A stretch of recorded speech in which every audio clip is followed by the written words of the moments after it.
যাই বলেন তাই বলেন, বাংলাদেশের অবস্থা দুইটা দিক, যেরকম জান্নাত একটা দিক, জাহান্নাম একটা দিক। বাংলাদেশের অবস্থাও যদি মেরুকরণ করা হয়, দেখা যাবে দুইটা দিকেই ভাগ হয়ে যাচ্ছে। একদল চলে যাচ্ছে ফিরাউনের পক্ষে, ঠিক না ঠিক? আর একদল চলে যাচ্ছে মুসা আলাইহিস সালামের পক্ষে। একদল চলে যাচ্ছে নমরুদের পক্ষে, আর একদল চলে যাচ্ছে ইব্রাহিম আলাইহিস সালামের পক্ষে। একদল চলে যাচ্ছে আবু জেহেল, উতবা, শাইবা, আবু লাহাবের পক্ষে, আর একদল চলে যাচ্ছে বিশ্বনবী জনাবে মুহাম্মদুর রাসূলুল্লাহ সাল্লাল্লাহু আলাইহি ওয়াসাল্লামের পক্ষে। একদল চলে যাচ্ছে জালেমের পক্ষে, আর একদল চলে যাচ্ছে মাজলুমের পক্ষে। একদল চলে যাচ্ছে ইসলামের পক্ষে, আর একদল চলে যাচ্ছে ইসলামের বিপক্ষে। আপনারা কার দলে থাকতে চান? চিল্লায় বলেন, কার দলে থাকতে চান? সেই ইসলামের দলে থাকার জন্য যদি রক্ত দিতে হয়, যদি মার খেতে হয়, যদি ফাঁসির কাস্টে ঝুলতে হয়, স্ত্রীকে যদি বিধবা বানাতে হয়, সন্তানকে যদি এতিম বানাতে হয়, আর পিতামাতাকে যদি সন্তান হারা বানাতে হয়, তারপরেও ইসলামের পথ থেকে এক চুল পরিমাণ সরে যাব না। রাজি আছেন কারা কারা? দুই হাত তুলে আল্লাহকে দেখা। ইন্নাল হামদুলিল্লাহিল্লাযী বিনি'মাতিহি তাতিম্মুস সালিহাত الذي علم القرآن خلق الإنسان وكرمه وعلمه من البيان ما لم يعلم فسبحان الذي لا يحصى امتنانه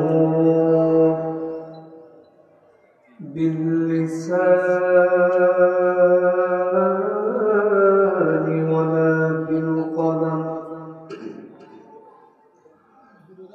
نستغفره ونتوب إليك ونشهد أن لا إله إلا الله وحده لا شريك له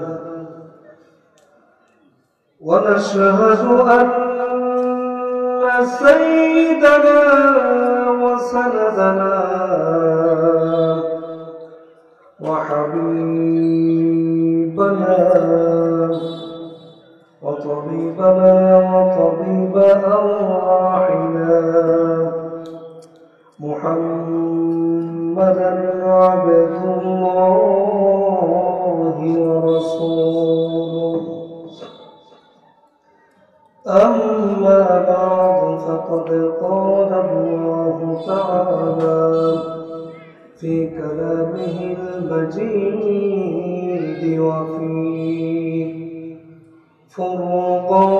فرقانه الحميد أعوذ بالله من الشيطان الرجيم بسم الله الرحمن الرحيم إن الله وملائكته يصلون على النبي يا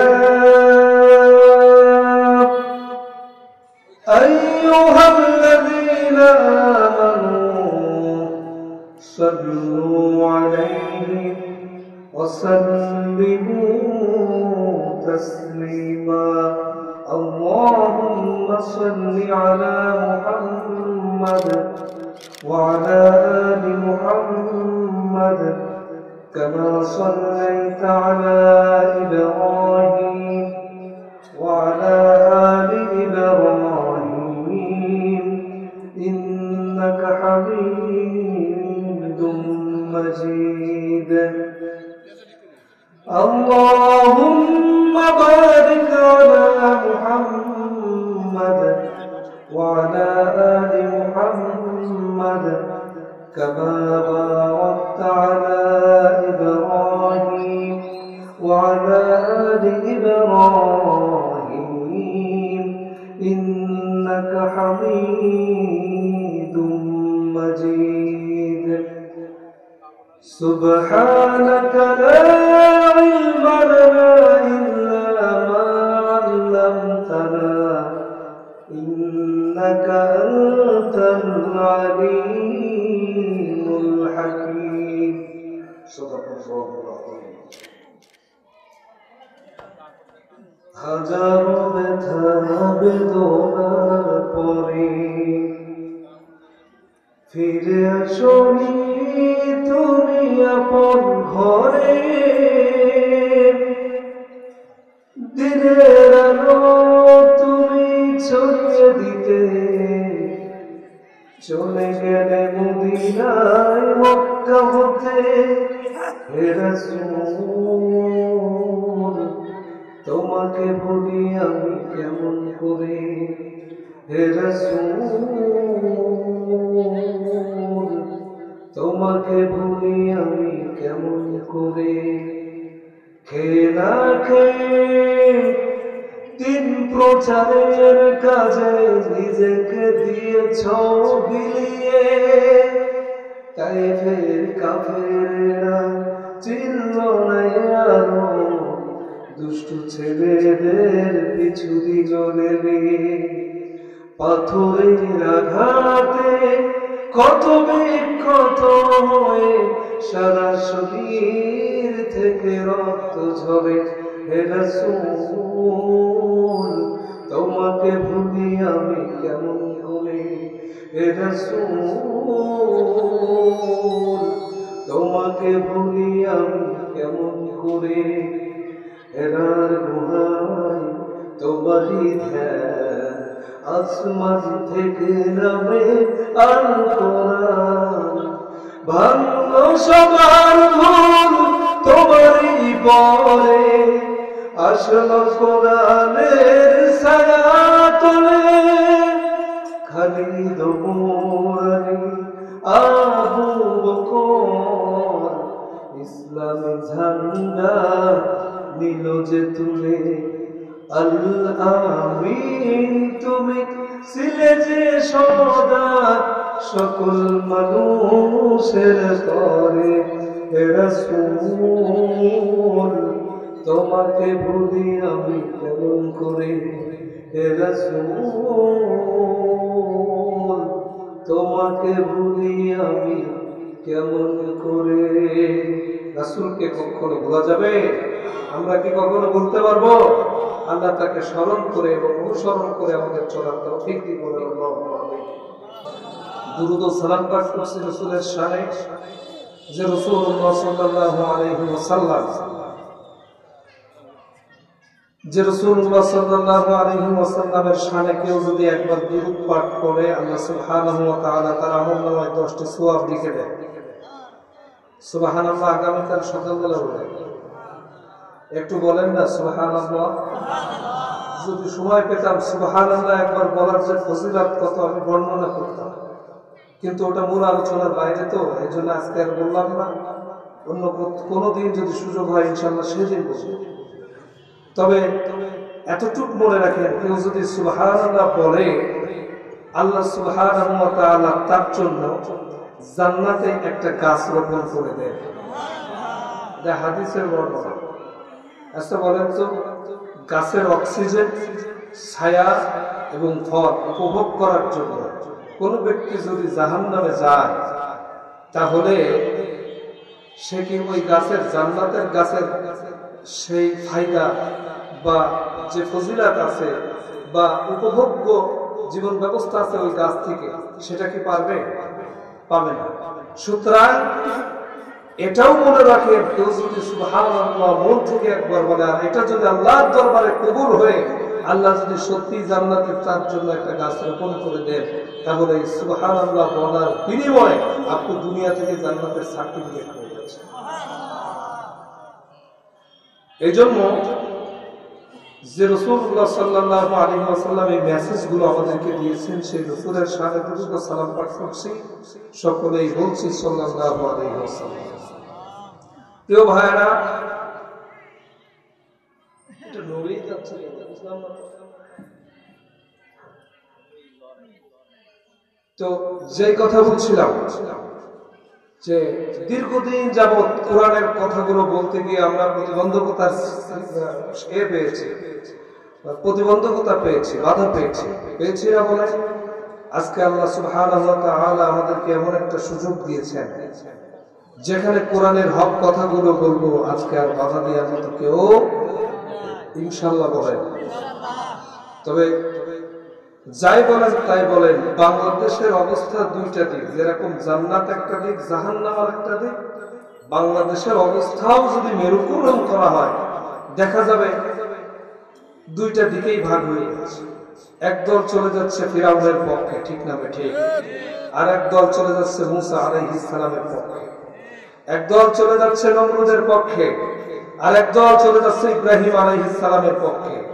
একদল চলে যাচ্ছে আবু জেহেল, উতবা, শাইবা, আবু লাহাবের পক্ষে, আর একদল চলে যাচ্ছে বিশ্বনবী জনাবে মুহাম্মদুর রাসূলুল্লাহ সাল্লাল্লাহু আলাইহি ওয়াসাল্লামের পক্ষে। একদল চলে যাচ্ছে জালেমের পক্ষে, আর একদল চলে যাচ্ছে মাজলুমের পক্ষে। একদল চলে যাচ্ছে ইসলামের পক্ষে, আর একদল চলে যাচ্ছে ইসলামের বিপক্ষে। আপনারা কার দলে থাকতে চান? চিল্লায় বলেন, কার দলে থাকতে চান?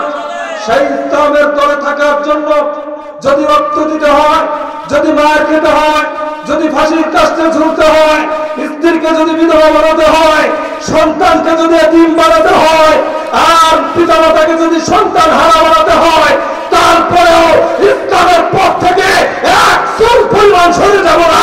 রাজি আছেন কারা? দুই হাত তুলে আল্লাহকে দেখা। তো ভাইরা, যে সমস্ত ভাইরা এখনো পর্যন্ত মাহফিলের প্যান্ডেলে না এসে বাজারে এদিকে সেদিকে ঘোরাফেরা করছেন, বিশ্বাস করে যেখানে কোরআনের আলোচনা হয় সেখানে আল্লাহর রহমত নাযিল হয়। ফাসতামিউনাহু ওয়া আনসিতু লাআল্লাকুম তুরহামুন। কার কথা? আল্লাহর কথা। সে আল্লাহ সুবহানাহু ওয়া তাআলার কথা শোনার জন্য যারাই বসবে তাদের উপরে আল্লাহর রহমত নাযিল হবে। চিৎকার দিয়ে বলেন সুবহানাল্লাহ। এইজন্য প্রিয় ভাইরা যারা এদিকে সেদিকে রয়েছে, মেহেরবানি করে প্যান্ডেলের নিচে এসে বসুন। নিশ্চয় এমন কিছু কথা বলার চেষ্টা করব যা ইনশাআল্লাহ আপনাদের জন্য খোরাক চলা। আজকের আলোচনার বিষয় হচ্ছে ইসলাম কেন এত সুন্দর। আলোচনার বিষয় কি? ইসলাম কেন এত সুন্দর। যে ইসলামের পক্ষে আপনারা থাকতে চাচ্ছেন, সেই ইসলাম কতটা সুন্দর জানার দরকার আছে না নাই?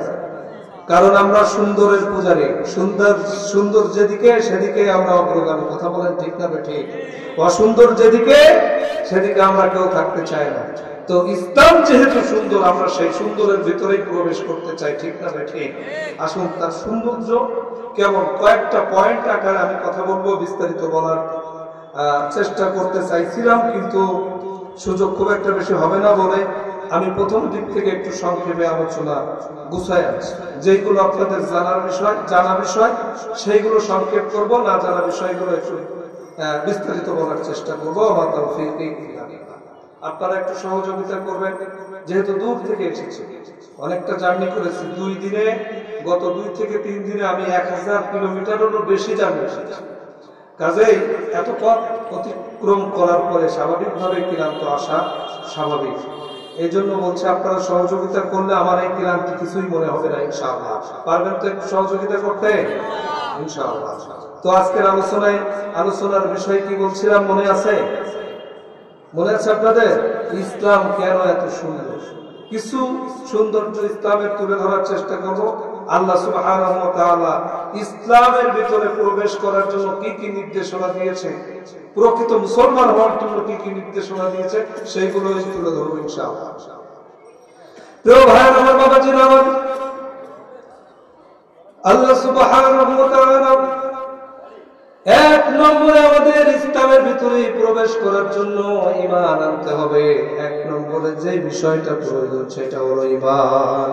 ঈমান যদি না থাকে, আপনি ইসলামের যা কিছু বলেন না কেন, আল্লাহর কাছে কোনো কিছুই কবুল হবে না। ওমাই ইয়াবতাগি গায়রাল ইসলামি দীনান ফালা ইউকবালা মিনহু ওয়া হুয়া ফিল আখিরাতি মিনাল খাসিরিন। কথা প্রিয় ভাইরা আমার বাবাজিরা আমার, সেই আল্লাহ রাব্বুল আলামিন আপনাকে ঈমান আনতে বলছে, তার মানে হলো ইসলামের ভিতরে আপনি যে প্রবেশ করবেন, কারণ আল্লাহ রাব্বুল আলামিন বলছে ইয়া আইয়ুহাল্লাযীনা আমানু দুখুলু ফিস সিলমি কাফা, এই বান্দারা তোমরা ইসলামের ভিতরে প্রবেশ করো পরিপূর্ণভাবে। এবার দেখেন ইসলামের ভিতরে আপনি যখন প্রবেশ করবেন, প্রবেশ করার পূর্বে আল্লাহ রাব্বুল আলামিন এক শ্রেণীর মানুষদেরকে রেখেছে। বলুন তো দেখি আমাদের কাদেরকে রেখেছে? ঈমানদার। সুতরাং আপনাকে প্রথম ঈমান আনতে হবে কয়েকটা বিষয়ের উপর, সেটা আপনারা আপনাদের স্থানীয় হুজুরের কাছ থেকে জেনে নেবেন ঈমানে মুফাসসাল অনুযায়ী। আমানতু বিল্লাহি ওয়া মালাইকাতিহি ওয়া কুতুবিহি ওয়া রুসুলিহি, এইটা আপনারা পরিপূর্ণভাবে শিখে নেবেন ইনশাআল্লাহ। এক নম্বরে আপনাদেরকে ঈমান আনতে হবে। যেহেতু আমার সময় একেবারে সংক্ষেপ, যার কারণে আলোচনা গোছায় একটু শেষের দিকে। ঈমানের বিষয়টা আমাদের সকলেরই জানা, এজন্য এই বিষয়টা খুব একটা বিস্তারিত বলতে চাচ্ছি না। তবে মনে রাখতে হবে ঈমানে মুফাসসালের যে বিষয়গুলি আছে, ওই বিষয়গুলির উপরে ঈমান আনা আপনার জন্য ফরজ। যদি একটাও মিস করে তাহলে আপনি প্রকৃত মুসলমান বা ঈমানদার হতে পারবেন না। প্রিয় ভাইরা আমার, এরপরে 2 নম্বরে হলো তাকওয়া।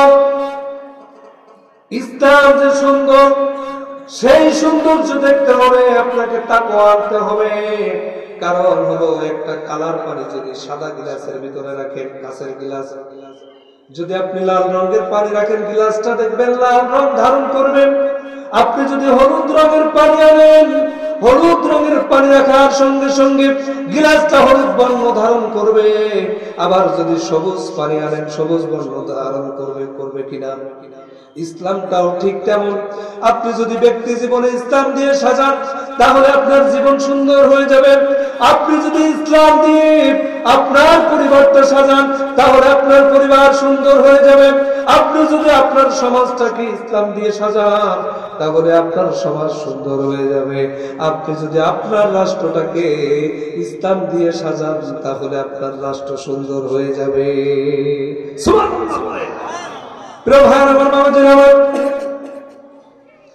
এই জন্য 2 নম্বরে তাকওয়া।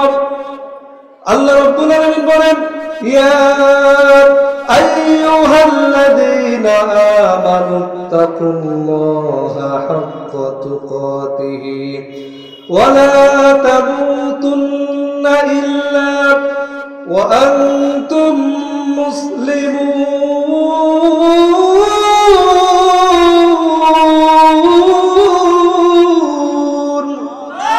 আল্লাহ রাব্বুল আলামিন বলছে, হে ঈমানদারেরা, ইত্তাকুল্লাহ, আল্লাহকে ভয় করো। 1 নম্বরে তাকওয়া। তাকওয়া এই 2 নম্বরে হলো তাকওয়া। তাকওয়া মানে হলো আল্লাহ ভীতি। তার মানে আল্লাহকে ভয় করার জন্য নির্দেশ দিচ্ছেন কে? ওই আল্লাহ রাব্বুল আলামিন আপনাকে তাকওয়া অর্জনের জন্য নির্দেশ দিলেন। এবার বলুন তো দেখি, আল্লাহ রাব্বুল আলামিনের ভয় যদি আপনার হৃদয়ের ভিতরে না থাকে, হৃদয়ের ভিতরে না থাকার কারণে আপনি ইচ্ছায় অনিচ্ছায় খারাপ কাজ করবেন, আপনার জন্য কোনো দ্বিধাবোধ লাগবে না, খারাপ লাগবে না, কারণ আপনার ভিতরে তাকওয়া নেই। লাগবে। এই জন্য আমরা সমাজের ভিতরে দেখতে পাই, আমাদের যারা দেশ পরিচালনা করে, আমাদের নেতৃবৃন্দ থেকে শুরু করে স্থানীয় লোক পর্যন্ত তাকওয়া না থাকার কারণে হর হামেশাই এমন এমন খারাপ কাজ করে যায়, যেই খারাপ কাজ দেখলে পরে শয়তান পর্যন্ত সেলুট দেয়। আছে না ভাই? বলেন তো দেখি, তাকওয়ার খিলাফ আছে না?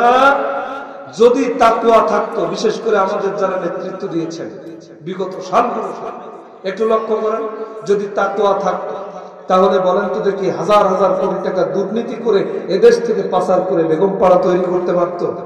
একটু উত্তর দেন, পারতো? আচ্ছা, যারা উত্তর দিচ্ছে না এরা কি তাদের দূষণ না? আপনারা যদি পাচারকারীদের পক্ষ অবলম্বন করেন, বিশ্বাস করেন যারা অন্যের মাল আত্মসাৎ করেছে তাদের পক্ষ অবলম্বন করার কারণে কিয়ামতের দিন আপনিও ধরা খাবেন। কথা বলেন ঠিক না বেঠিক? ভাই, এটা অপারেটর ভাই এটা একটু উপরে উঠাই দেওয়া যাবে ভাই, অটোমেটিক নিচে নেমে আছে অনেক, একটুখানি উপরে উঠাই দেন তো হালকা, এটা অটোমেটিক নিচে নেমে যাচ্ছে ভাই। মানে আগে যে সময় দিয়েছিলেন দেখেন খেয়াল করে অটোমেটিক নিচে নেমে যাচ্ছে, মানে টাইট একটু কম দেওয়া হচ্ছে। এটা হচ্ছে খাটের কারণে প্রাণপ্রিয় ভাইরা যে কথা বলছিলাম, তাহলে তাদের ভিতরে তাকওয়া নেই। যদি তাকওয়া থাকতো হাজার হাজার কোটি টাকা পাচার করে বেগমপাড়া তৈরি করতে পারতো না। কথা বলেন ঠিক না ঠিক? আহারে পাচার করতে করতে এমন অবস্থা হয়েছিল, শুধুমাত্র মুসলমান হওয়ার পরেও হৃদয়ের ভিতরে তাকওয়া না থাকার কারণে 4000 কোটি টাকা কিছুই মনে হয়। বলেন তো লোকটাকে মনে নাই? এত তাড়াতাড়ি খেয়ে ফেলেছে আবুল মাল আব্দুল মুহিত। আমি হিসাব করে দেখলাম ভারতের সাবেক অর্থমন্ত্রী, তার নাম এসকে বাল, নাম কি? এসকে বাল। আর বাংলাদেশের সাবেক অর্থমন্ত্রী, ভারতের সাবেক অর্থমন্ত্রী এসকে বাল আর বাংলাদেশের সাবেক অর্থমন্ত্রী আবুল মাল। আমি হিসাব করে দেখেছি মাল আর বাল যেখানে, এই বাল মাল দিয়ে কোনদিন সঠিকভাবে দেশ পরিচালনা হতে পারে না, কারণ তারা হচ্ছে দুর্নীতিবাদ, চাঁদাবাজ, ধর্ষক। কথা বলেন ঠিক না বেঠে? মানুষের হক হরণকারী, হক কেড়ে নিতে নিতে 4000 কোটি টাকা তাদের কাছে কিছুই না, ও দুনিয়ার মুসলমান। এই জন্য আমি বলছি তাকওয়া দরকার। তাকওয়া না থাকার কারণে জাহাঙ্গীরনগর বিশ্ববিদ্যালয়ে ধর্ষণের সেঞ্চুরি করে উদযাপন করে মুসলমানের সন্তান, লজ্জা হওয়ার দরকার ছিল। কথা বলেন ঠিক না বেঠে? আর তারা দেশ নেতৃত্ব দিলে বলেন তো ইসলাম প্রতিষ্ঠিত হওয়া সম্ভব হবে? এই জন্য আমি হিসাব করে দেখেছি, ইতিমধ্যে আমরা বাবার ক্ষমতা দেখেছি, আমরা মেয়ের ক্ষমতা দেখেছি, আমরা স্বামীর ক্ষমতা দেখেছি, আমরা স্ত্রীর ক্ষমতা দেখেছি, আমরা চাচার ক্ষমতা দেখেছি, আমরা অনেকের ক্ষমতা দেখেছি। আজ পর্যন্ত কোন অবস্থিত আমার 56,000 বর্গ মাইলের এই লাল সবুজের ভূখণ্ড কেউ পরিচালনা করেনি। তারপরে ইসলাম প্রতিষ্ঠিত হয়নি কেন? আমার কাছে আপনাদের কাছে প্রশ্ন হলো, বলুন তো দেখি, তারা কেউ কি ইসলাম প্রতিষ্ঠিত করতে পেরেছে? পারে নাই কেন? তারা মানুষের তৈরি করা মতবাদ দিয়ে এ রাষ্ট্র পরিচালনা করতে গিয়ে দেখা গেছে এমন একটা দেশ আমাদেরকে উপহার দিয়েছে, যেই দেশে একটি সপ্তাহকে উপহার দিতে পারেনি, যেই সপ্তাহে কোনো ধর্ষণ ছিল না, যেই সপ্তাহে চুরি ছিল না, যেই সপ্তাহে চাঁদাবাজি ছিল না, যেই সপ্তাহে দুর্নীতি ছিল না। কথা বলেন ঠিক না বেঠিক? কেউ কি দিতে পেরেছে? দিতে পারেনি কেন? কারণ মানুষের তৈরি করা মতবাদ দিয়ে দেশ পরিচালনা করার কারণে এরকম একটা সপ্তাহ কেউ উপহার দিতে পারেনি। ও দুনিয়ার মুসলমান, এই জন্য আমরা বলছি, যদি দুর্নীতি মুক্ত, চাঁদা মুক্ত, ধর্ষণ মুক্ত একটি রাষ্ট্র ব্যবস্থা পরিচালনা করে যদি পরিচালনা করতে চান, তাহলে ওই পার্লামেন্টে কোরআন পড়াতে হবে। কোরআন পড়ানোর মাধ্যমে আমরা এরকম একটা সমাজ ব্যবস্থা মানুষকে উপহার দিতে পারবো। কথা বলেন ঠিক না ঠিক? অথচ আমরা দেখতে পাই স্বাধীনতা হয়ে গেছে 1-2 বছর নয়, 53টি বছর। প্রথমবার স্বাধীনতা থেকে শুরু করে নিয়ে আজ পর্যন্ত 53 বছর পার হয়ে গেছে। এখনো পর্যন্ত আমরা লক্ষ্য করলে দেখতে পাই বড়লোকের পাঁচতলা থেকে ফেলে দেওয়া বোঝা খাদ্য ডাস্টবিনে পথ শিশুগুলি কুত্তার সঙ্গে ভাগাভাগি করে খায়। এখনো পর্যন্ত লক্ষ লক্ষ যুবক যুবতী গ্রাজুয়েশন কমপ্লিট করার পরে বেকারত্বের অভিশাপ নিয়ে ঘুরে বেড়ায়। এখনো পর্যন্ত 4 বছরের ছোট্ট শিশু বিধবা মায়ের সন্তান হারিয়ান রমজান মাসে মায়ের মুখে একটি ইফতারি তুলে দেওয়ার জন্য বিলপাড়, খালপাড় আর ঝিলপাড়ে আর পুকুর পাড়ে শাক কুড়িয়ে খায়। সেই দেশের আমলা কামলা সচিব এবং এমপি মন্ত্রী হওয়ার পরে করোনার খোঁজায় লক্ষ লক্ষ টাকা দুর্নীতি করে। ও দুনিয়ার মুসলমান, সেই দেশে একটিবার পার্লামেন্টে 1450 বছর পূর্বে বিশ্বনবীর উপরে নাজির হওয়া কুরআন পাঠিয়ে দেওয়ার মাধ্যমে দেখতে চায় ইসলাম প্রতিষ্ঠিত হলে এদেশের রং কেমন হয়, এদেশের সমাজ ব্যবস্থা কেমন হয়। কথা বলেন ঠিক না ঠিক? সুতরাং এবার সিদ্ধান্ত হবে পার্লামেন্টে কোরআন পাঠাবো। রাজি আছেন কারা কারা? তুই হাত তুলে আল্লাহকে দেখা হয় রে। ইমানের জজবা নেই মনে হচ্ছে। আল্লাহর নামে যদি তাকবীর দেন ইমানের জজবা বাড়ে। বিগত সালগুলোতে আমরা দেখেছি, আমি দেভাটায় মাহফিলে গেছি, চেয়ারম্যান পদপ্রার্থী এসে বলছে, হুজুর এমন ওয়াজ করবেন না, যেই ওয়াজ করলে নারায় তাকবীর, আল্লাহু আকবার। যে ব্যক্তি আল্লাহর নামে তাকবীর দিতে দ্বিধাবোধ করে, বিশ্বাস করেন ও যতই মুসলমান দাবি করুক না কেন, প্রকৃত মুসলমান হতে পারে না। সুতরাং ইমানের জজবা বাড়ানোর জন্য নারায়ে তাকবীর আল্লাহু আকবারের স্লোগান মাঝে মধ্যে দিবেন। পারবেন না ইনশাআল্লাহ? এমন কোন ভাই আছেন মাঝখান থেকে একটা তাকবীর দেন তো? নাই। নারায়ে তাকবীর, আল কোরআনের আলো, ইসলামের আলো, নারায়ে তাকবীর। যেই কথা বলছিলাম তাকওয়া, তাকওয়া কাকে বলে দেখেন। আমরা সাহাবীদের জীবনী দেখে আসি। হযরত আবু বকর রাদিয়াল্লাহু তাআলা কেন ইসলাম প্রতিষ্ঠিত করার কথা বলেছেন।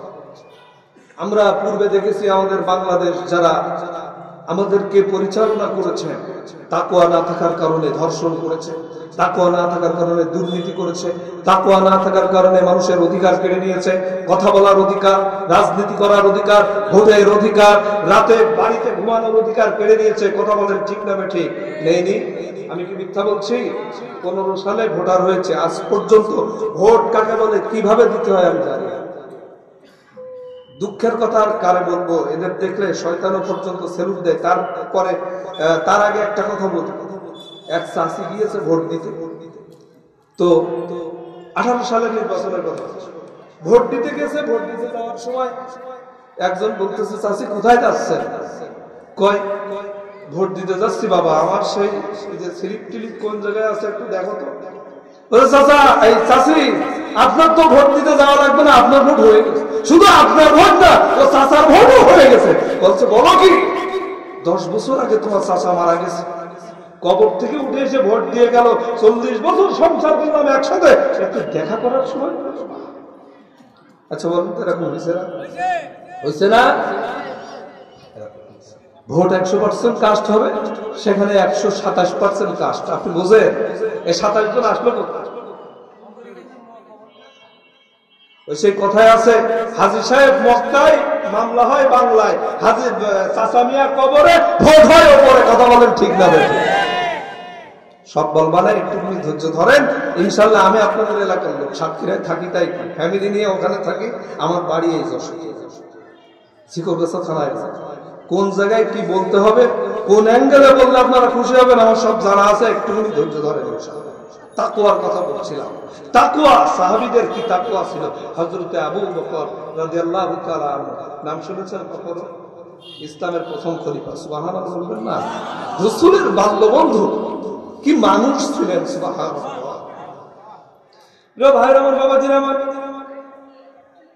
তাকওয়া কাকে বলে? আল্লাহ রাব্বুল আলামিন তাকওয়া আনার জন্য কুরআন শরীফে অনেকগুলো আয়াত দিয়েছেন।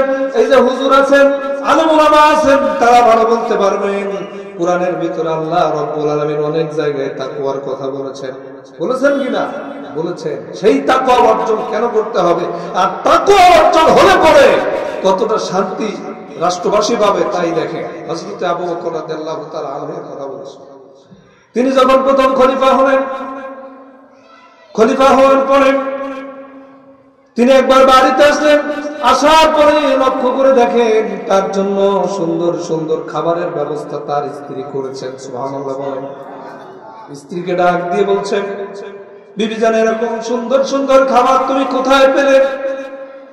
তিনি বললেন, ওগো খলিফাতুল মুসলিমিন, আপনি রাষ্ট্রীয় কোষাগার থেকে যেই সুনির্ধারিত একটা ভাতা পান, সেখান থেকে কিছু কিছু বাঁচায়া আপনার জন্য সুন্দর দেখে একটা খাবারের আয়োজন করেছি। সুবহানাল্লাহ বলে। প্রিয় বন্ধুগণ, এবার তিনি সেই খাদ্যটা খেলেন না। আমরা হলে কি করতাম? মুহূর্তের ভিতরে ওই খাদ্যটা খাওয়ার জন্য পাগল পারা হয়ে যেতাম। কারণ ভালো খাবার যেখানে, আমরা দৌড়ে যাই সেখানে। কিন্তু তিনি ভালো খাদ্য গ্রহণ করলেন না, না করে এবার চলে গেলেন। সেই সময়কার ক্যাশিয়ার ছিল, তার মানে অর্থমন্ত্রী ছিল হযরত বেলাল রাদিয়াল্লাহু তাআলা আনহু। তাকে ডাক দিয়ে বলছে, বেলাল, এতদিন পর্যন্ত এই দেশের রাষ্ট্রপ্রধান হওয়ার কারণে, খলিফা হওয়ার কারণে আমাকে যে ভাতা দিতে, আজ থেকে তার থেকে একটু কমায় দিবা। কেন কমায় দিবা? কারণ আমার স্ত্রী এতদিন পর্যন্ত সেখান থেকে বাঁচিয়ে বাঁচিয়ে রাখার পরেও আমার সংসার দিব্যি চলে গেছে। এখনো পর্যন্ত প্রত্যেকটা নাগরিকের খাদ্যের একেবারে সুব্যবস্থা আমি করতে পারিনি, অথচ আমি যদি রাষ্ট্রীয় কোষাগার থেকে আমার প্রয়োজনের অতিরিক্ত খাদ্য বা টাকা নিই, তাহলে এর জন্য আল্লাহর কাছে জবাব দিতে হবে। এর নাম তাকওয়া। এর নাম কি? এর নাম তাকওয়া। এরকম তাকওয়া যদি আমাদের দেশের রাষ্ট্রপ্রধানদের থাকতো, তাহলে ও দুনিয়ার মুসলমান প্রত্যেকটা নাগরিক সুবিচার পেত। কথা বলেন ঠিক না? প্রিয় ভাই আমার, বাবাজি আমার, তাহলে 1 নম্বরে আমরা কি বললাম? ঈমান আনতে হবে। 2 নম্বরে আমরা জানলাম তাকওয়া অর্জন করতে হবে। এবার আল্লাহ রাব্বুল আলামিন বলেন, ইয়া আইয়ুহাল্লাযীনা আমানুত্তাকুল্লাহ, হে ঈমানদারেরা তোমরা আল্লাহকে ভয় করো। হাক্কা তুকাতিহি, যেমনটা ভয় করা দরকার ঠিক তেমনটা। এই ভয়টা হলো আপনি রাতের আধারে খারাপ কাজ করার জন্য সিদ্ধান্ত নিলেন, মনে রাখতে হবে আপনার মনের ভিতরে একটা খারাপ কাজ করার প্রয়োজন আসতে পারে বা খারাপ কাজের খায়েশ জমতে পারে, কিন্তু আপনি যদি সেই সময় চিন্তা করেন দুনিয়ার কোনো মানুষ না দেখলেও একজন দেখছেন, বলুন তো তিনি কে? ইন্নাল্লাহা খাবীরুম বিমা তা'মালুন। আল্লাহ রাব্বুল আলামিন বলেন, নিশ্চয় আমি আল্লাহ রাব্বুল আলামিন সকল খবর রাখি। তুমি গোপনে কি করছো, রাতের আধারে কি করছো, প্রকাশ্যে কি করছো, দিনের আলোতে কি করছো, তোমার সব খবর আমি আল্লাহর কাছে আছে। বলেন তো দেখি আছে না নাই? তার মানে যদি আপনার অন্তরে এরকম ভয় থাকে, দুনিয়ার কোনো ব্যক্তি না দেখলেও দেখছেন কে?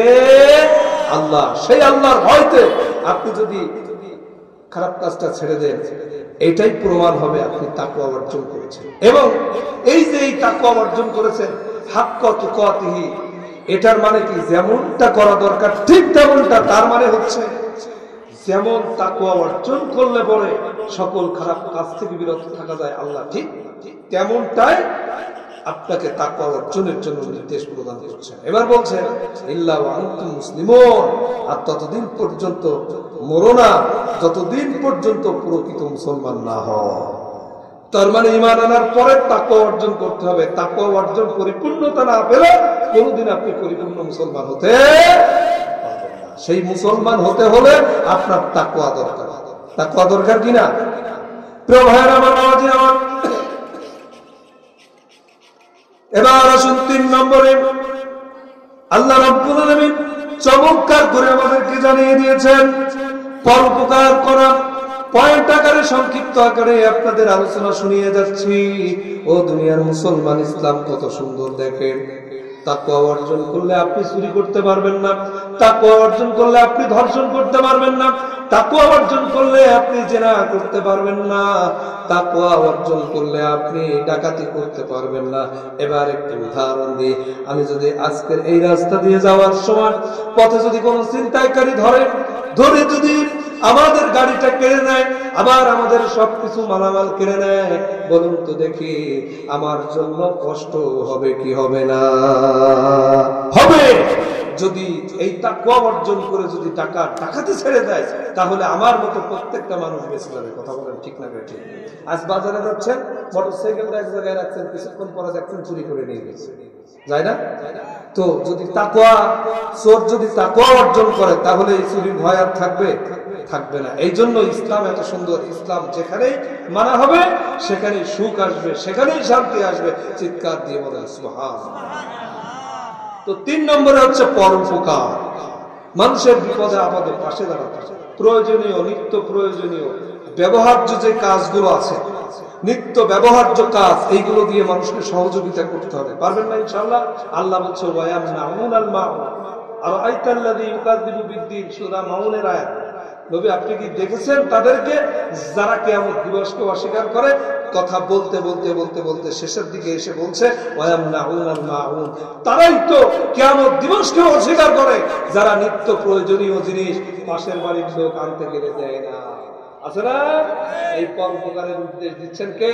একজন বড়লোক মানুষ, তার সবকিছু আছে, আর একজন গরিব মানুষ, তার একটা হাড়ি নাই, একটা পাতিল নাই, আত্মীয় স্বজন আসছে, একটা বড় হাড়ি দরকার। বড় লোকের বাড়িতে যদি চায় সে দেয় না। এই না দেওয়ার কারণে বলুন তো গরিব মানুষের কষ্ট হতে পারে না? ইসলাম কতটা সুন্দর দেখেন। আল্লাহ কাউকে টাকা দিয়েও পরীক্ষা করে, আবার কাউকে ফকির বানায়ও পরীক্ষা করে। আপনি যখন লোকের সহযোগিতা করবেন, এই সহযোগিতা করার কারণে আরশে আজিমের আল্লাহ আপনার উপরে খুশি হয়ে যাবে। চিৎকার দিয়ে বলেন সুবহানাল্লাহ। একদিকে কোরআন টানব, আর একদিকে সাহাবীদের জীবনী টানব, অথবা নবীর জীবনী টানব। শিক্ষা নিয়ে যাবেন ইসলাম মানলে কতটা উপকার হবে, ইসলাম মানলে কি সুন্দর পরিবেশ হবে। দেখুন আল্লাহর নবী বিশ্ব নবী সাল্লাল্লাহু আলাইহি ওয়াসাল্লাম, তিনি হলেন আমাদের আদর্শ। আল্লাহ রাব্বুল আলামিন কোরআনুল কারীমের ভিতরে বলছেন, লাকাদ কানা লাকুম ফি রাসূলিল্লাহি উসওয়াতুন হাসানাহ।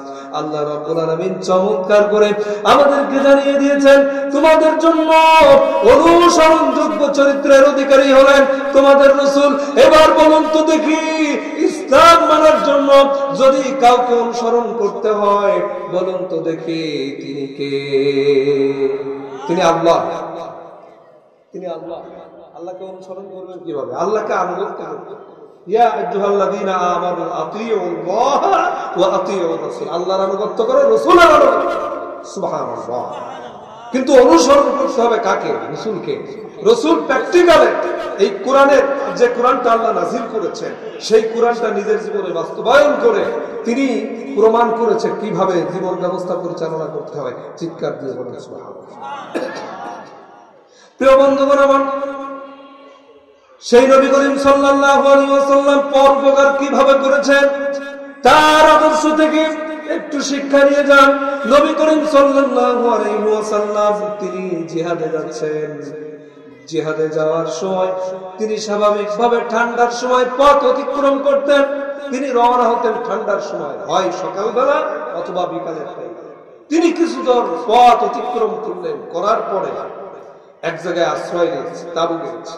আশ্রয় নিয়ে আবার যখন নেক্সট টাইম ওখান থেকে আবার পথ অতিক্রম করবেন, ইন দা মিন টাইম তিনি লক্ষ্য করে দেখেন একজন সাহাবী ওঠে আর বসে, ওঠে আর বসে, আর নিজের উপরে নিজে যেন কি যেন বক বক করে বলে।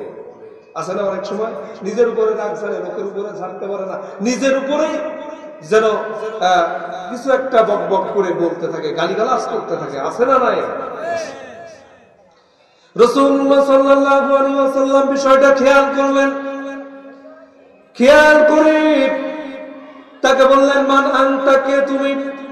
তিনি বললেন, আনা আনা, আমি আমি। আমরা অনেক সময় কাউকে জিজ্ঞেস করলে, এই কে ওখানে? বলে আমি। রাসূল বললেন, আমার আনা, আমি কে? তিনি বললেন, আনা জাবের বিন আব্দুল্লাহ। চিৎকার দিয়ে বললেন, ইয়া রাসূলুল্লাহ, আমি জাবের বিন আব্দুল্লাহ। তো তুমি উঠছো বসছো কেন? তুমি উঠছো বসছো কেন? তুমি আর নিজেকে অভিসম্পদ দিচ্ছ কেন? ইয়া রাসূলুল্লাহ, ইয়া হাবিবাল্লাহ, আপনার সঙ্গে জিহাদের ময়দানে যাওয়ার জন্য আমি জাবের বিন আব্দুল্লাহ পথ অতিক্রম করে এখানে আশ্রয় নিয়েছি। আশ্রয় নেওয়ার পরে আমি পথ অতিক্রম করার জন্য যে ঘোড়াটা এনেছিলাম, আমার একটি মাত্র যানবাহন, সেই যানবাহনটা এখানে রেখেছিলাম, সেই ঘোড়াটা এখানে রেখেছিলাম। আবার পথ অতিক্রম করার জন্য যখন এই ঘোড়া চালাবো, এই ঘোড়া চালানোর জন্য যখন ঘোড়াটা উঠানোর চেষ্টা করছি, ঘোড়া ওঠে না, ঘোড়া উঠতে চায় না। ইয়া রাসূলুল্লাহ, আমি লক্ষ্য করে দেখেছি ঘোড়ার উপরে আমি উঠবো কি, মনে হচ্ছে যেন ঘোড়া আমার উপরে উঠলেই যেন ভালো হয়। ঘোড়ার উপরে আমি উঠবো কি? ঘোড়া যে আমাকে সওয়ার করে নিয়ে যাবে, আমি তার উপরে উঠবো কি? সে আমার উপরে উঠলেই ভালো। বলছে কারণ কি? বলছে, ইয়া রাসূলুল্লাহ, ইয়া হাবিবাল্লাহ, আমার আব্বা কিছুদিন আগে মারা গিয়েছে, অনেক টাকা ঋণ করে রেখে গিয়েছে। আমি জাবের বিন আব্দুল্লাহ বাড়ির বড় ছেলে হওয়ার কারণে পরিবারের দায়ভার আমার কাঁধে এসে পড়েছে। কার কাঁধে এসে পড়েছে? একটু আওয়াজ দেন, কার কাঁধে এসে পড়েছে? বড় ছেলের কাঁধের উপরে এসে ভারাক্রান্ত করেছে। তো আমি যেহেতু বড় ছেলে, তো একদিকে ঋণের বোঝা, অপরদিকে আমার ছোট্ট ছোট্ট ভাই বোন গুলোকে রেখে গিয়েছি। তাদের দেখভাল করার দায়িত্ব। তো তাদের জন্য আমি তো কিছু খাবারের বন্দোবস্ত করে রেখে আসা দরকার, তা না হলে তারা বাড়িতে খাবে কি? এই জন্য আমি সারাদিন খাটাখাটনি করে তারপরে তাদের কিছু খাবারের জোগান দিয়ে আমি এসেছি আজকে আপনার সঙ্গে জিহাদের ময়দানে যাওয়ার জন্য। প্রিয় ভাইয়ের আমার বাবাজি আমার খুব ভালো করে লক্ষ্য করেন, রসুল কেমন নেতা ছিলেন। রসুলের মতো নেতা যদি বর্তমানে আমরা পেতাম, আমরাও রসুলের মতো নেতা পাওয়ার কারণে আমাদের কিসমতটাও ভালো হয়ে যেত, যেমনটা জাবের বিন আব্দুল্লাহ ভালো হয়ে গেছে। কেমন করে ভালো হয়েছে? জাবের বিন আব্দুল্লাহ যখন এই কথা বললেন, তাদের জন্য একটু খাবারের বন্দোবস্ত করে আসা দরকার, এই জন্য সারাদিন আমি খাবার সারাদিন এই ঘোড়াটা দিয়ে কাজ করিয়েছি, যার কারণে এখন ক্লান্ত, এই কারণে ঘোড়াটা আর উঠতে চায় না। রাসূল বলছেন, যাবে তুমি যে ঘোড়াটাকে উঠানোর চেষ্টা করতেছো তারও তো ক্লান্ত, তারও তো যান, তারও তো কষ্ট হয়। আচ্ছা বলেন তো, আমাদের কষ্ট হলে একটু রেস্টের প্রয়োজন আছে না? আমি আজকে এসেছি, এই যে বললাম না, আমি আপনাদের এই মাহফিল ধরার জন্য ফজরের নামাজ পড়ছি রেল স্টেশনে, ওখান থেকে উঠে এসে যে আসছে বাড়িতে এসে 1 মিনিটে যে খাটের উপরে যে শুয়ে একটু রেস্ট করবো সেই সুযোগ পাই। বলুন তো আমার কষ্ট হচ্ছে কি হচ্ছে না? কারণ আমি তো মানুষ, স্বাভাবিকভাবেই কষ্ট হবে, এটা স্বাভাবিক, এটা একটা ন্যাচারাল বিষয়। তো এই প্রাণীরা ঠিক তেমন কষ্ট হচ্ছে। রাসূল বলছেন, যাবে তাকে তো দিয়ে সারাদিন খাটাখাটি করে যাচ্ছে, তারও তো একটা পীড়া। এবার রাসূল কাছে গেলেন, কি নবী আমার, রাহমাতাল লিল আলামিন, কার কথা? আল্লাহ রাব্বুল আলামিন বলেন, ওয়া মা আরসালনাকা ইল্লা রাহমাতাল লিল আলামিন।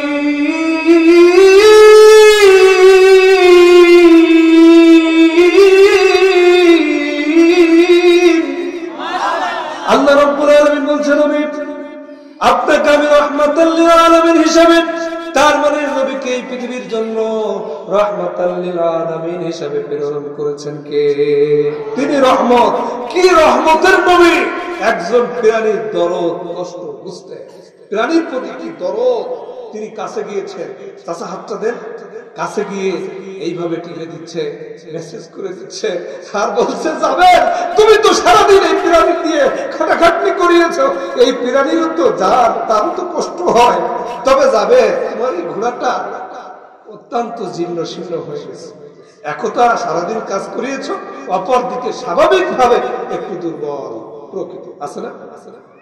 কিছু মানুষ দেখবেন মোটা সোটা, আবার কিছু মানুষ দেখবেন একেবারে হ্যাংলা মানে আছে না, এরকম একটু দুর্বল টাইপের, ঠিক সেরকম।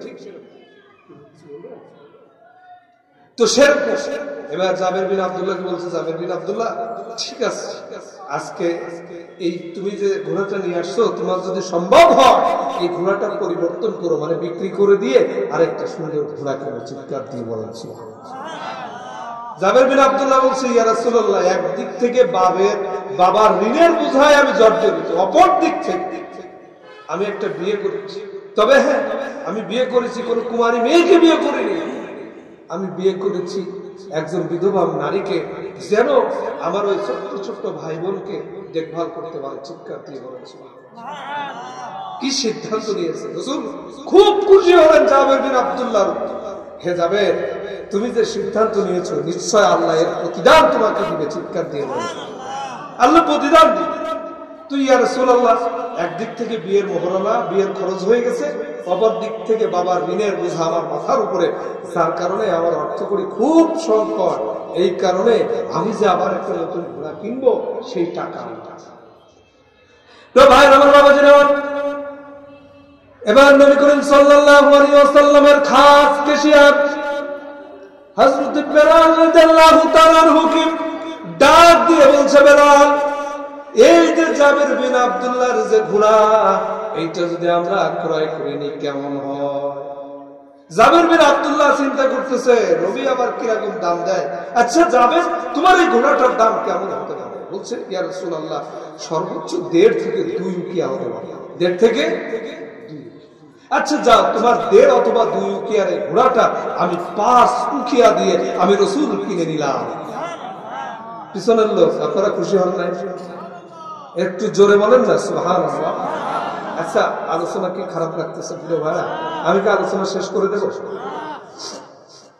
প্রিয় ভাইরা আমার, বাবাজি আমার, এবার নবী করিম সাল্লাল্লাহু আলাইহি ওয়াসাল্লাম জাবের বিন আব্দুল্লাহকে বললেন, হে জাবের বিন আব্দুল্লাহ, তুমি এই যে ঘোড়াটা যাও, তোমাকে আমরা পাঁচ উকিয়া দিলাম। রাসূল এবার হযরত বেলাল রাদিয়াল্লাহু তাআলা আনহুকে ডাকলেন, ডেকে বলছেন, ও বেলাল, তাহলে এই পাঁচ উকিয়া তুমি জাবের বিন আব্দুল্লাহকে দিয়ে দিও।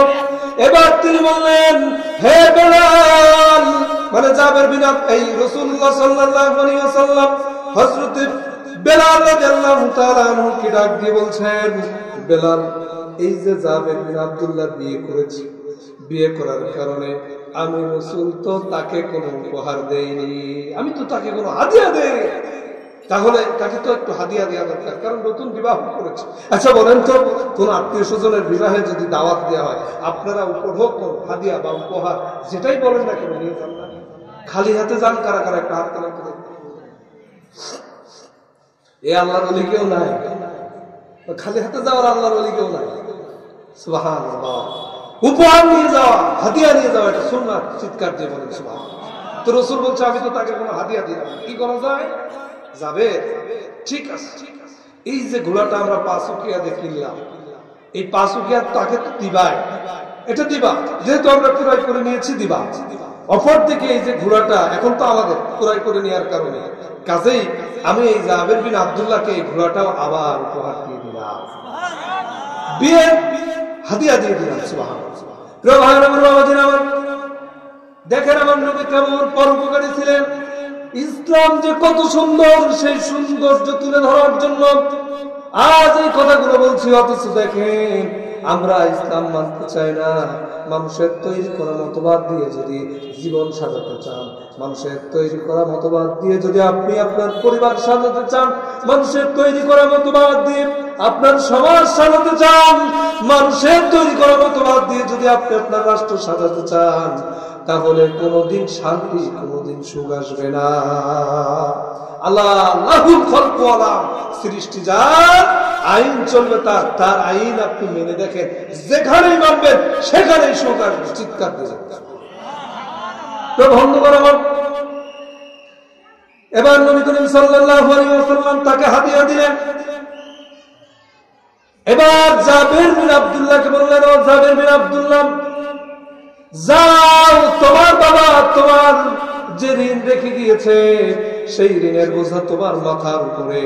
আল্লাহ যদি আমাদেরকে জিহাদের ময়দান থেকে ফেরত আনে, তাহলে আমি রাসূল তোমাকে কথা দিলাম, আমি তোমার ঋণ পরিশোধের দায়িত্ব নেব।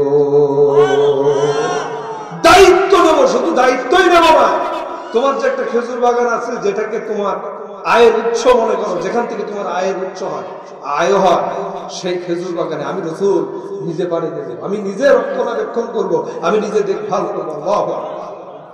রাসূল কি নেতা ছিলেন! আর আমাদের নেতারা যদি ভোটের আগে একবার ওয়াদা করে, ভোটের পরে আর কাজ করে না। মনে হয় যেন ভোটের আগে বলে যে আমি জনগণের খেদমত করতে চাই, জনগণের খেদমত করার জন্য নির্বাচনে দাঁড়ান, নির্বাচনের পরে উল্টো জনগণকে তাকে খেদমত করা লাগে। কথা বলেন ঠিক না? ঠিক। আর হাদিয়া তো যেমন তেমন, একটা চাকরির জন্য যে হালকার বলে হাদিয়া উল্টো করে আর নেবে, যেটাকে বলে ঘুম আছে এদিকে।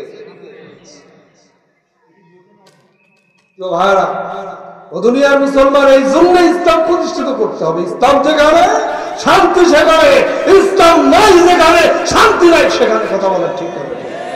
সেই ইসলাম প্রতিষ্ঠিত করার দরকার আছে না?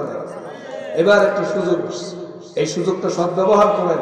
ইসলাম প্রতিষ্ঠিত হলে কতটা সুখ আপনি পাবেন, উপহার কি শান্তি পাবেন, কি উপহার আপনার জন্য আল্লাহ রেখেছেন সেটা পাবেন, এটা জানার দরকার। তো বন্ধুগণ আমার, এবার নবী করিম সাল্লাল্লাহু আলাইহি ওয়াসাল্লাম জিহাদের ময়দান থেকে ফেরত এলেন। জাবের বিন আব্দুল্লাহ এই বিষয়টা ভুলে গিয়েছেন।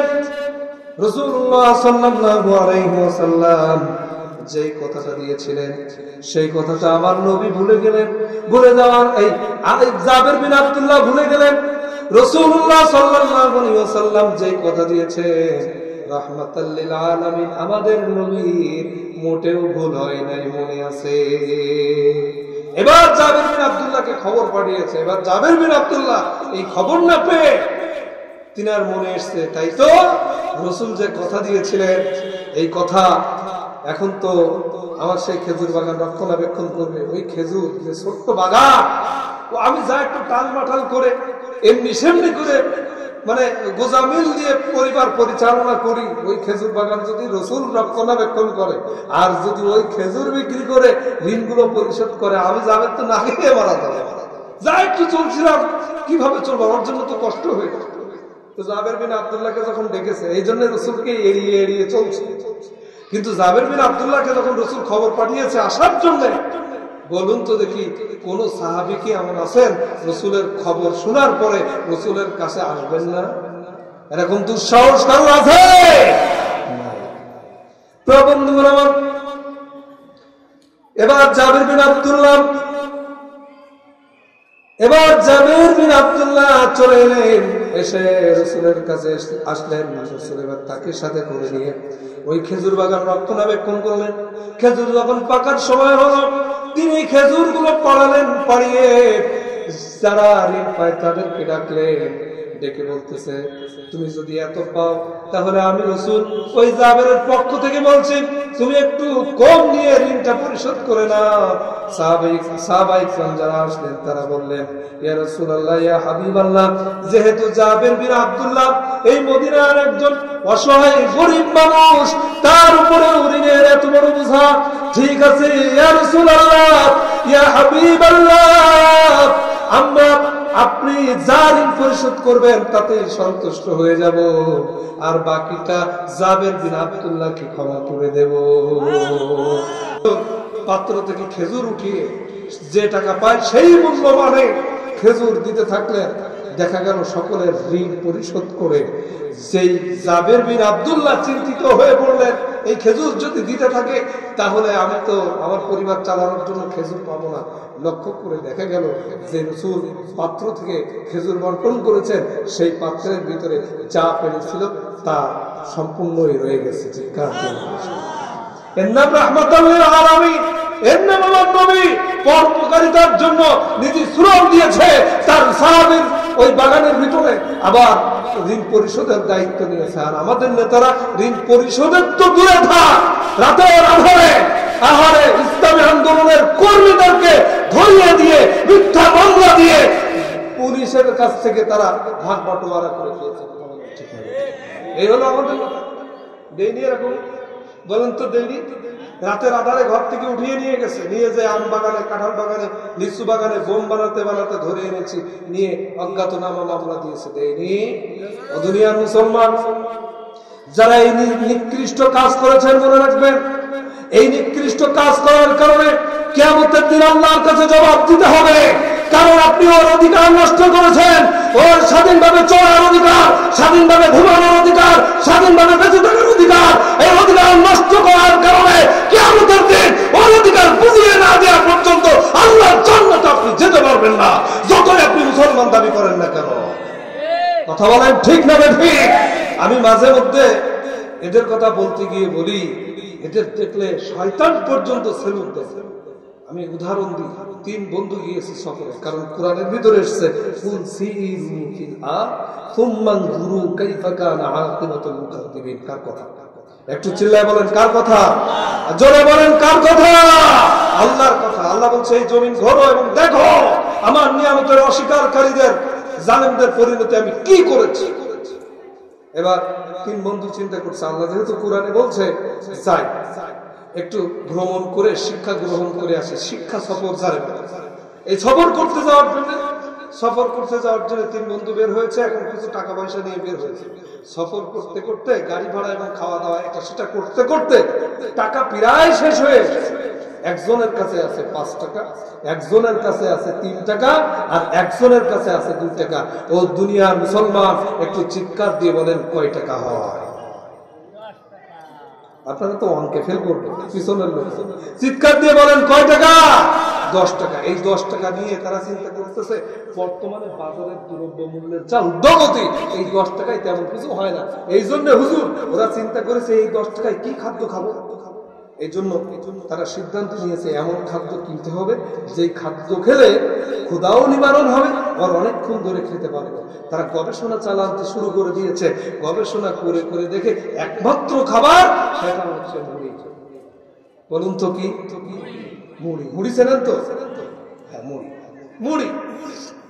এখন বলেন তো, ইবলিস আল্লাহর কাছ থেকে ওয়াদা করে এসেছে কিয়ামত পর্যন্ত বেঁচে মানুষদেরকে ধোঁকা দেবে।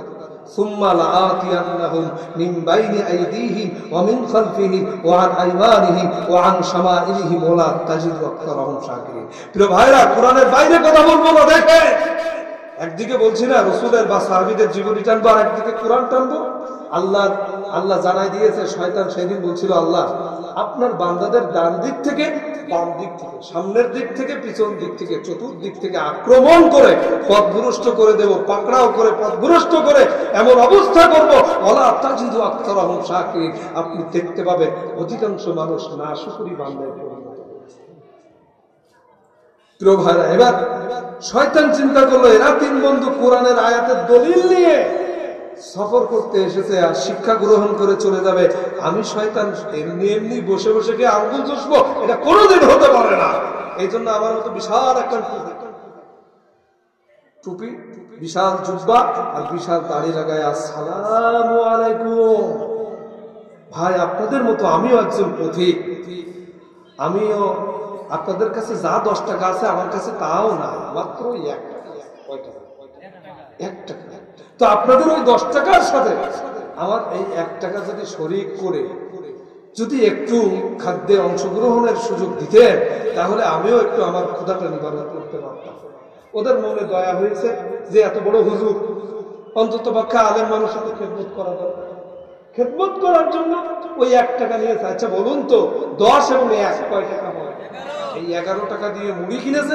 কিনে যেই সময় খেতে যাবে সেই সময় একজন বলতেছে যে 5 টাকা দিয়েছে, সে বলতেছে এই দাঁড়াও, 4 জনে মিলে খাবার কিনলাম, এখন যদি একটু হিসাব নিকাশ না কষে খাস তাহলে তো হয় না। তা কি হিসাব নিকাশ?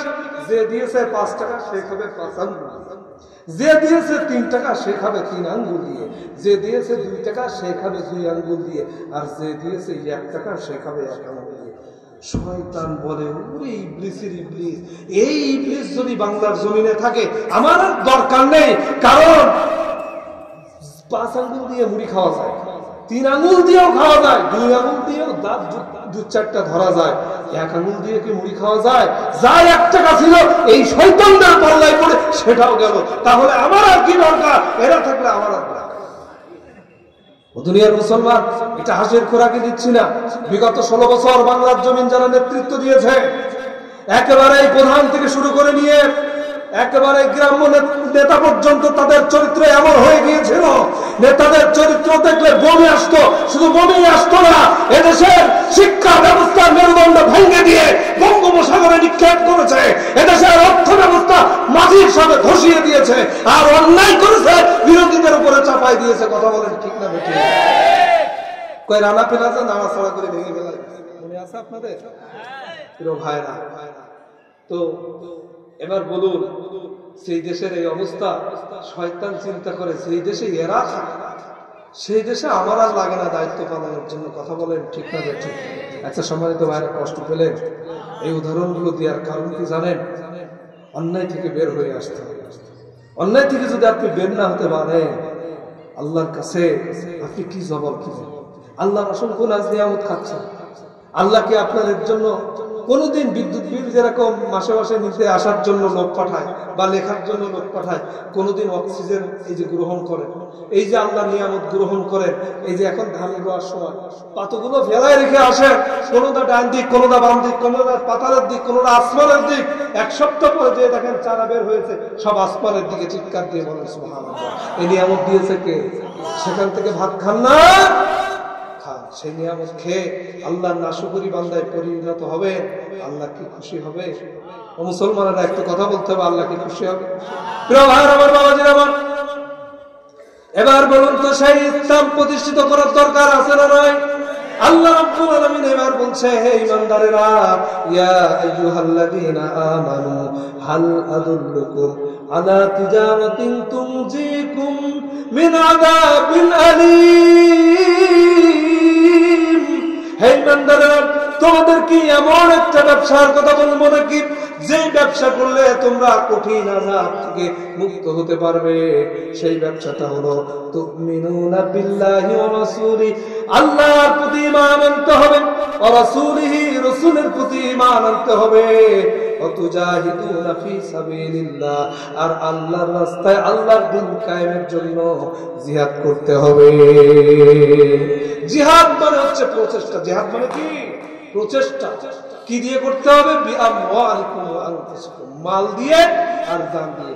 ও দুনিয়ার মুসলমান, এবার এই তামাশির কাছে আমি প্রশ্ন করি, যদি জান এবং মাল দিয়ে আর দ্বীন কায়েমের জন্য আপনাদেরকে ডাক দেওয়া হয়, তাহলে জান এবং মাল দিয়ে আল্লাহর রাস্তায়, আল্লাহর জমিনে দ্বীন কায়েমের জন্য এই রাস্তাটা প্রতিষ্ঠিত করতে রাজি আছেন কারা কারা? দুই হাত তুলে আল্লাহকে দেখান। হাত তুলে নিয়ে কারা কারা একটু দেখেন। হাত তুলে নিয়ে কারা কারা বলার পরে এক ভাই হাত তুলেছে।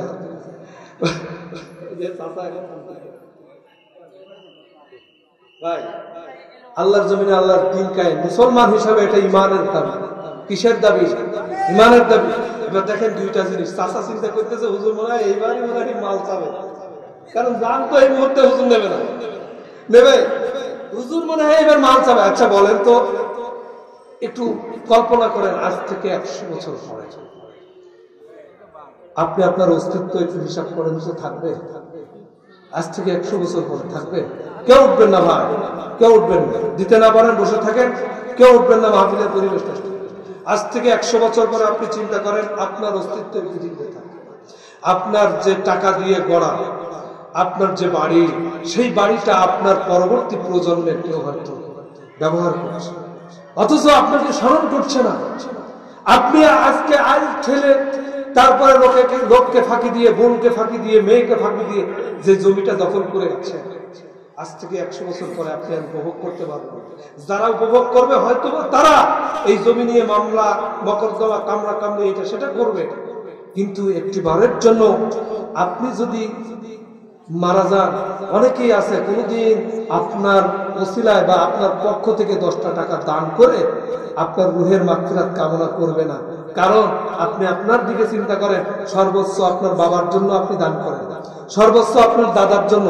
আচ্ছা, তারপরে যাদের বংশ পরম্পরায় এসছেন, পদ্মাদা, বুড়ো আব্বা যাদেরকে বলা হয়, তাদের জন্য কয়জন দান? আপনার জন্য কেউ করবে? এই জন্য আল্লাহ বলছে, ইয়া আইয়ুহাল্লাযীনা আমানু তাকুল্লাহা ওয়া তানজুর নাফসুম মা কদ্দামাত লিগাদ। হে ঈমানদারেরা, তোমরা আল্লাহকে ভয় করো আর কিয়ামত দিবসের জন্য কিছু পাঠাও। প্রিয় ভাইরা, আমি দেখেছি আমার এক জায়গায় এক আত্মীয় মতো হয় দুঃসম্পর্কে 150 বিঘা সম্পত্তি রেখে গেছে। প্রত্যেকটা ছেলে একদম প্রতিষ্ঠিত, প্রত্যেকটা ছেলে প্রতিষ্ঠিত, সব সরকারি চাকরিজীবী। শুধুমাত্র একজন চাকরিজীবী না, তিনি তাও ব্যবসা করে কুড়িয়ে আছে, টাকা পয়সার অভাব নেই। 150 বিঘা সম্পত্তি রেখে গেছে।